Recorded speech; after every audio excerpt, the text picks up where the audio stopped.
তোমরাও যদি কুকুর প্রেমী হয়ে থাকো তবে অবশ্যই ভিডিওটা দেখো, মজা পাবে। দুই বোনে ফিরছিলাম ঘুরে ঘাড়ে।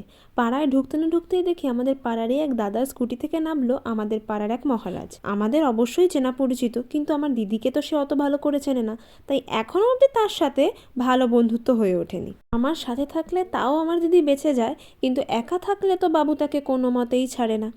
যাই হোক, আমাদের হঠাৎ করে মাথায় কুবুদ্ধি আসলো তাকে একটুখানি খ্যাপানো যায়। আমার দিদিও সঙ্গে সঙ্গে যথা আজ্ঞা বলে শুরু করলো ওকে খ্যাপানো।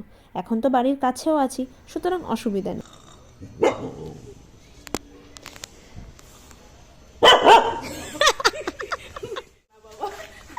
তোমাকে রাগাচ্ছে? আমি কিচ্ছু নয়, মানুষদের দুটো হাত চারটে দুটো পা। দিদি ভয় পাওয়ার জন্য এবার ফিল্ডিং সেট করে নিয়ে খ্যাপানো শুরু হলো আবার।